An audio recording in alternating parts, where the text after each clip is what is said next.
1 week ago, I started the whole foods phase of my 60-day diet experiment. And honestly, I wasn't really expecting some of these results that I'm gonna share with you today. Here's what actually happened to my body, my energy, and my performance when I cut out all ultra-processed foods for 7 days straight.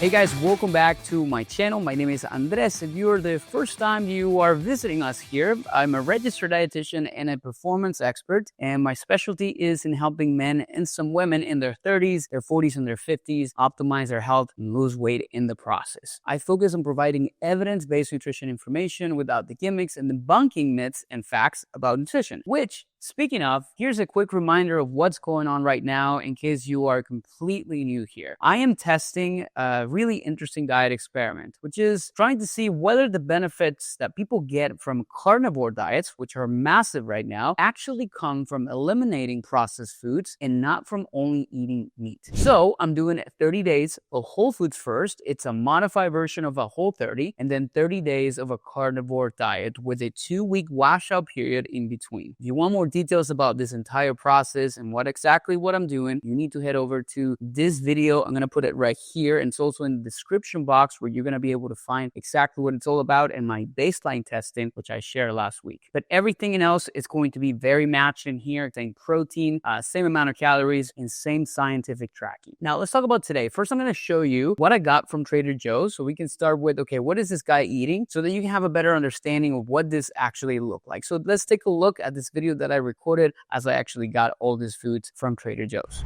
So we are on first week of my diet experiment. This is Whole Foods, and I'm gonna walk you through what I bought at Trader Joe's to help kickstart this process, and so you can see what it is. Now let me walk you through the rules for my Whole30 thing. Now Whole30 is a diet that eliminates things like all sugar. We also do not have dairy, no legumes, so no beans and things like that, no processed or ultra processed foods whatsoever. So it's like very wholesome, but even some whole foods are also eliminated. I wanted to make a different version of it because I don't think I need to be that extreme, and I need to make it more realistic for some of you guys watching this. So I decided to do Whole30 plus a few things. I added rice, I added quinoa, which are grains that are technically not part of a Whole30. I also added the only dairy product I'm doing, it's a Greek yogurt and cottage cheese. I also added dark chocolate at 85% because it's got to have something sweet there. That's pretty much it. So let me walk you through what I got in here so you can see what we're working with and go from there.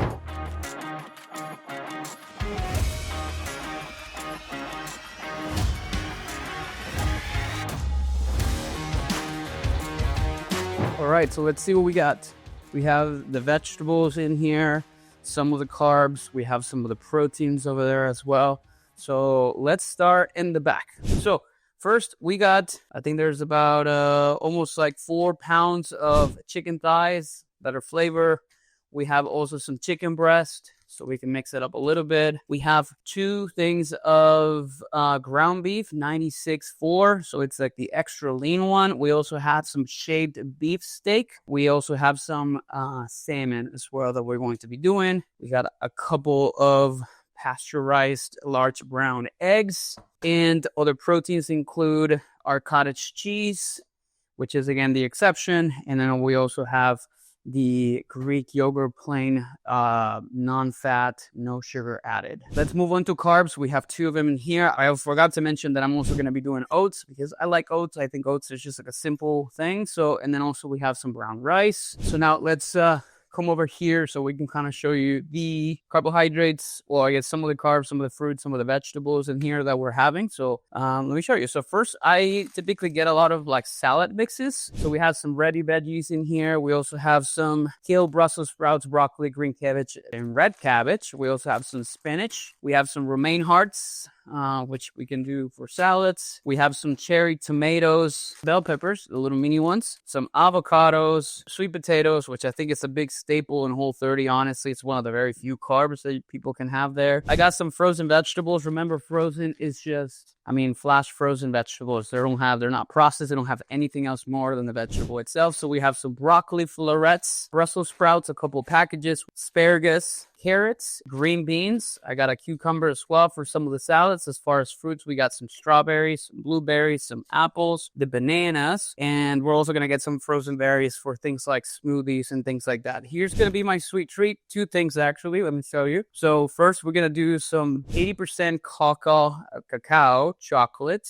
This has 5 grams of added sugar. That's the only, I guess, like sin I'm going to have. And then we also have dates on here, which are a part of like Whole30. So we're going to make some stuff with this. Not pictured in here, which we're going to get because I haven't finished my grocery shopping. It's going to be some almond butter, nuts, no seeds, but it's only nuts. This is weird because like this is like Whole30 approved. I think this is just like a whole marketing thing. So technically these are processed. This is probably the only few things in here that I'm going to have. It's 10 grams of protein, so I really needed to find some options to get 10 grams or more protein easily. I love something fitsy. I usually do like stevia drinks. In this case, I'm just going to do sparkling water with some flavor. I need to kind of keep some fun into the game, right? So this is that. For cooking, we're going to use things like olive oil, butter. Forgot to mention that on here too. This is what a whole foods diet look like. Again, with some exceptions. Again, like the Greek yogurt, it's like, mildly processed, but not quite much. And in the chocolate, so there's literally like 3 to 4 things that are technically processed. Everything else, even though it's packaged, is more wholesome. So excited to dive into this. Just wanted to walk you through my grocery. Anyways, we'll see you guys inside. Thank you so much for watching, and let's continue this diet experiment. All right. So now let's take a look at some of the data that we got so far to walk you through what I have noticed so far in this entire process. Let's start with these numbers first because honestly, they kind of surprised me. My average recovery this week on Whoop was 66%, which was compared to 58% the previous week, even though my sleep patterns and my training and everything else has been exactly the same. I had 4 green recovery days compared to only 2 the week before. My HRV went up 4 points, and today I hit the highest HRV I've had in all month and honestly in the past 3 months, which was honestly pretty interesting and surprising. But here's what's interesting about this week. I burned an average of 2,040 calories according to my Whoop data, which was compared to about 2,400 calories the week before. So better in recovery, but less in total energy expenditure. And sleep quality didn't really change much, but I definitely felt more alert in the mornings, which was really nice to see. Workouts felt about the same, maybe slightly lower on strength, which makes sense as I'm definitely cutting out some carbs significantly, but nothing dramatic. Now, here's where the biggest change actually happened. Mental clarity. Way better focus throughout the day, and I really didn't get those afternoon energy crashes or slumps, except maybe one day where I did have poor sleep, so maybe I can attribute it to that. Now, here's something that I wasn't expecting and even more surprising. I have lost 3 pounds this week, and I haven't seen this number on the scale in a very long time, and it's very surprising when you look at my calorie intake that I mentioned earlier versus what my Whoop says I'm burning, because I consumed an average of 1,992 calories, or let's just call it 2,000 for the sake of this, with about 167 grams of protein on average. So technically I was at a maintenance, so potentially 2 things could have happened. Either my expenditure is higher, or my body just simply got rid of extra weight that was carrying on from water and different things like that, which is something I tend to see in clients, that when somebody really cleans up their diet a lot and they have a big massive shift, they have a big drop of weight initially and then it stalls a bit. But we'll see what happens on this. One of my biggest concerns though was hunger, and honestly I was pretty surprised with this as well. I never felt like I was starving. I eliminated all the added sugars except for maybe some dates. I eat a lot of fruit, some dark chocolate.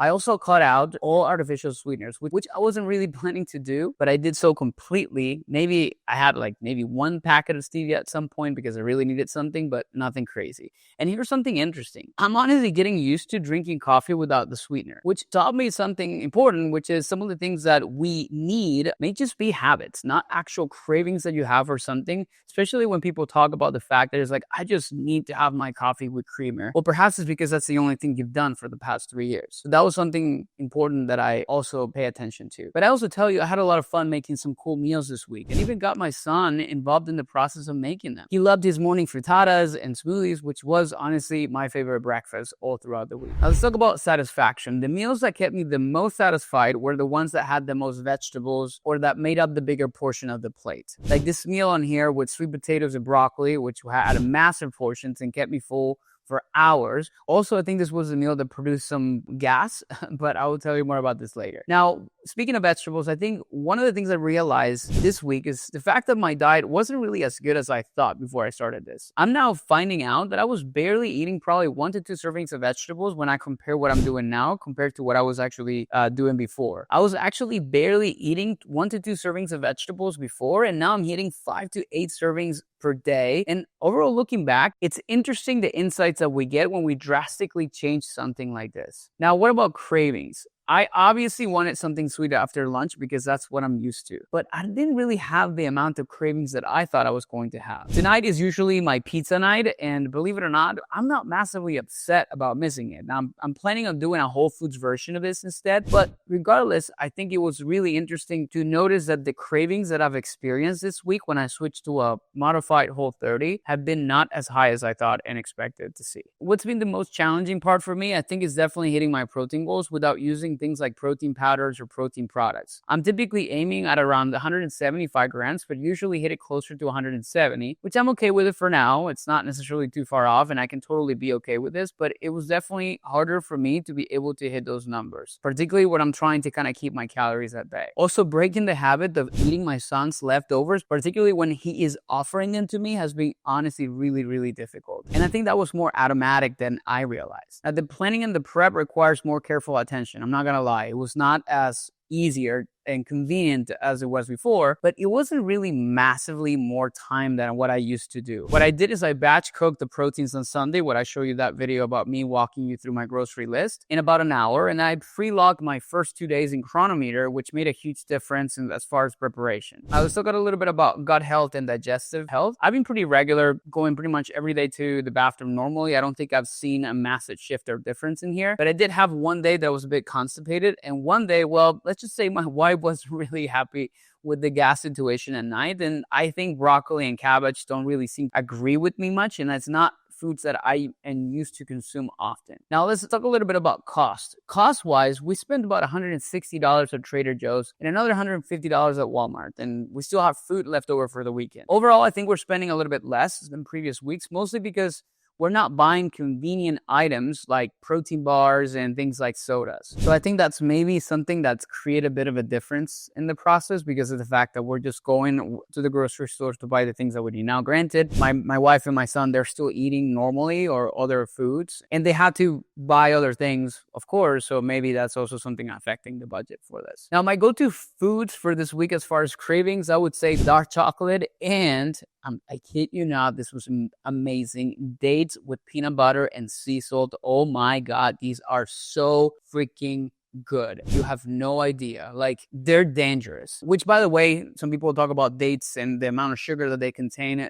Dates technically are a low glycemic food, so they don't rise your blood sugar levels compared to, that's why I'm saying a lot of times carbohydrates are not created equal. So that's why I've been having them, and I honestly have been enjoying the heck out of them. Also, the berry smoothie I created without protein powder for the first time, I think it's going to be super clutch throughout this entire process. Now, some of the unexpected benefits of this process, I think I've been way more interested in cooking and experimenting with recipes than I expected to be. There's something satisfying about creating meals from whole ingredients, or maybe it's just simply the fact that I don't want to get tired of repeating meals and not enjoying them, particularly when now I don't have access to convenient things, a little ice cream thing from like the fridge or something like this. So I think this is maybe has something to do with that. So let's talk about week 2 as we kind of wrap this up. My biggest concern going into week 2, it's probably consistency. Getting past this initial honeymoon phase of restrictive eating patterns is definitely one of the biggest things that I've seen in clients. So I'm curious if I'll continue exploring new recipes and how my performance will hold up. Also, this is Memorial Day weekend, so we'll see how I handle the social side of things for the first time. Now, what is my biggest takeaway from week 1? My diet was not as good as I thought. My body responds really well to whole foods, and this might be more sustainable than I expected it to be. Remember, this is just the setup. In a few weeks, I'm going to switch over to a carnivore diet with the same calories and protein targets. We're going to try to at least, and we'll see if the benefits that I'm seeing now are from just simply adding whole foods into my diet or from removing processed once. Now I'm going to ask you, what are you most curious about for week 2? Drop your questions in the comments. I read every single one of them. And the previous video that I made about this experiment showed me that you're really interested in what I had to say around this. So make sure you join the fun. Also, if you want to join me in this experience, one of the things that I'm doing is I'm putting together an entire coaching experience for 12 weeks where I'm coaching you through this exact same process, particularly the whole foods, and most likely guarantee that you're going to drop 15 to 20 pounds in the process. So if you're interested in this and working directly with me, a registered dietitian with 12 years of experience, I have some limited spots for some free metabolic audit calls. So we'll be able to walk through the process and what that would look like. The link is in the description, and that's going to be a good opportunity for us to see what works best for you. That's all I got for this week, guys. Tune in next week to follow what comes next, and make sure you hit subscribe and the bell notifications icon so you don't miss any updates on this diet experiment. And if you want to see the day-to-day of what I'm doing, I am posting daily updates on my stories on Instagram, so make sure you're heading over there to be able to catch up on the action. Thank you so much for catching up with today's video. I'll see you soon. Take care.